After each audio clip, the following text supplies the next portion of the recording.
चलिए जी, आप सभी का स्वागत है गुरुजी का क्लासेस में बच्चों। तो आज हम एक नया चैप्टर शुरू करने वाले हैं आपके ज्योमेट्री पार्ट का। चैप्टर का नाम था हमारा ट्रायंगल्स। ठीक है, इसके जो इंट्रोडक्शन पार्ट था वो हमने डिस्कस कर लिया था, तो आज हम पूरा चैप्टर करेंगे। ठीक है, तो क्वेश्चन नंबर 1 एक्सरसाइज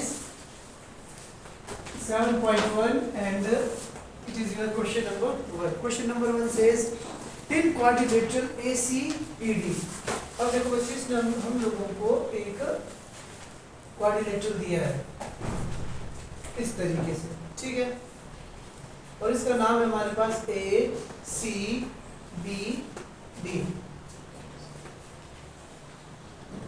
चलो जी, इस तरीके से इसने बोला हमारे पास एक क्वाड्रिलेटरल है जिसका नाम है ACBD। इसने बोला AC is equal to AD। इसने बोला AC किसके बराबर है? आपके AD के बराबर है। ठीक है जी, ये बोलता है कि and angle AB bisects angle A। इसने बोला जो ये AB साइड है ना, ये एंगल A को बाइसेक्ट करती है। बाइसेक्ट का मतलब दो बराबर भागों में बांटती है।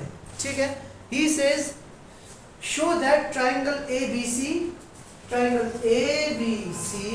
ट्रायंगल ABB और कॉन्ग्रुएंट। और उसके बाद ये बोलता है what can you say about BC and BD।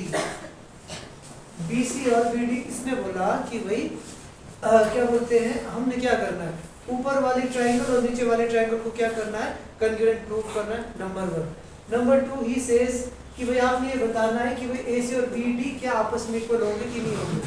इतना सा काम है हमारे पास। ठीक है, तो अगर आप लोगों को याद होगा तो हमने पढ़ा था कोई भी दो ट्रायंगल्स आपस में कॉन्ग्रुएंट कब कॉन्ग्रुएंट होती है, जब जो हमने 5 कॉन्ग्रुएंसी के रूल्स पढ़े थे उसके अकॉर्डिंग। हमने इंट्रोडक्शन पार्ट देख लेना आप लोगों ने, वहाँ पे हमने डाला था। ठीक है जी, तो स्टार्ट करते हैं।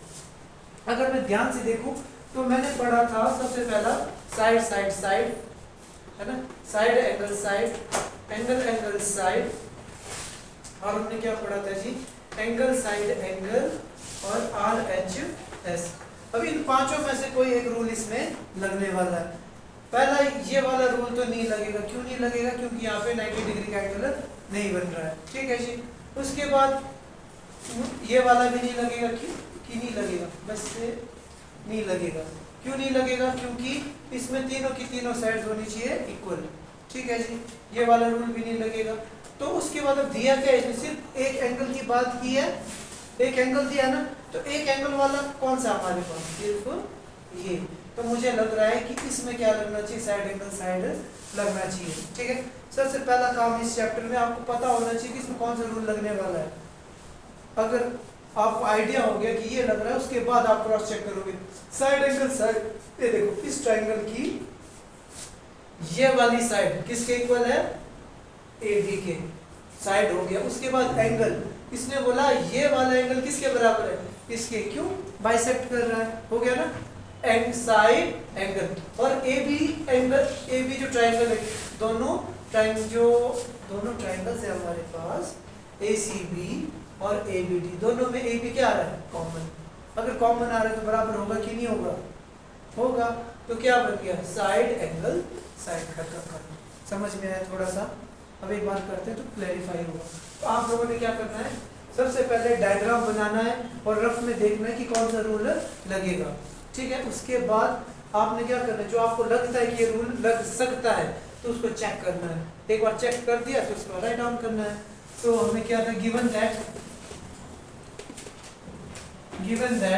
इन क्वाड्रिलेटरल, हमने क्या दिया है, इन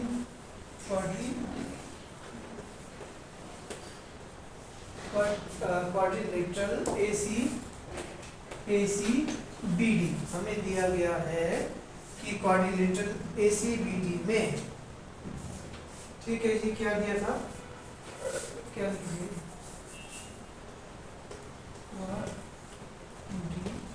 क्वाड्रिलेटरल बोलेंगे, क्वाड्रिलेटरल ACBD।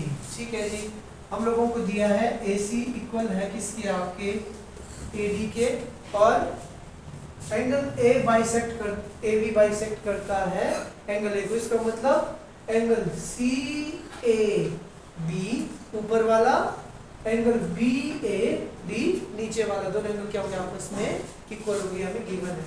तो angle C A B equal to angle B A B, ये सब कुछ हमें दिया हुआ है।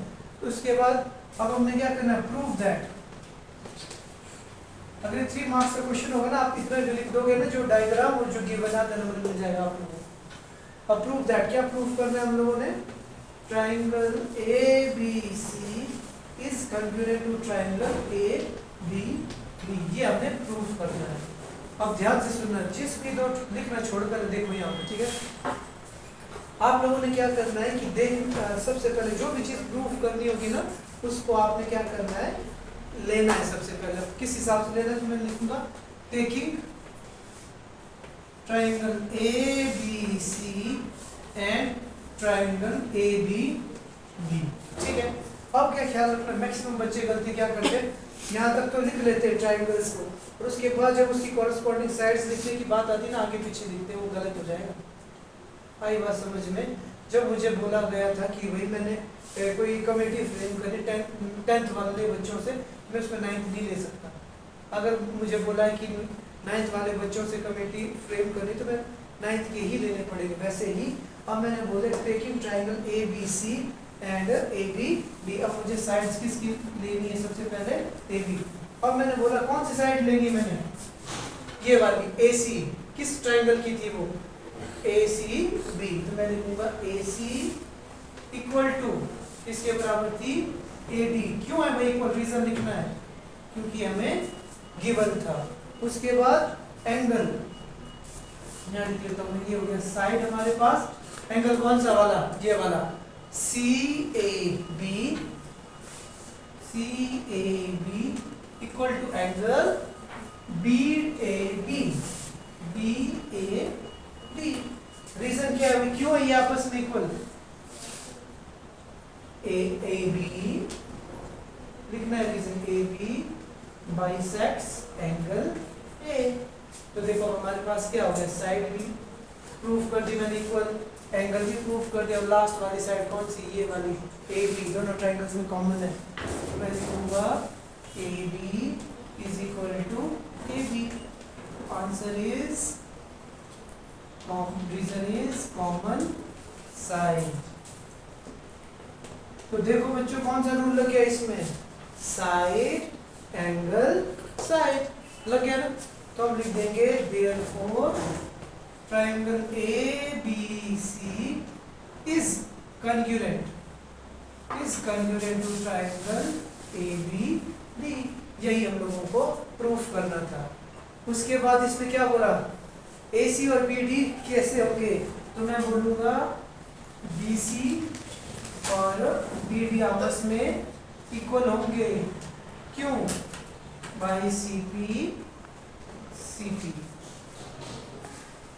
अब आप लोगों के दिमाग में आ रहा होगा कि सी पी सी टी क्या चीज है, corresponding part of congruent triangle. मतलब अगर दो ट्राइंगल्स आपस में कॉन्ग्रुएंट होंगी तो उनके कॉरेस्पॉन्डिंग पार्ट भी क्या होते हैं, आपस में इक्वल। कहने का मतलब क्या हुआ, मैंने प्रूफ कर दिया A C B A B D के आपस में कॉन्ग्रुएंट है, तो इसका मतलब क्या होगा, ये वाली कॉरेस्पॉन्डिंग साइड इसके इक्वल हो जाएगी, ये वाली कॉरेस्पॉन्डिंग साइड इसके इक्वल हो जाएगी। समझ में आया। और ये वाला साइड ये तो चलो कॉमन है ये ऑलरेडी, तो इसके कॉरेस्पॉन्डिंग एंगल्स क्या हो जाएंगे, आपस में इक्वल। दैट्स इट, इतना सा काम था। आई होप आप सभी को समझ में आ गया होगा।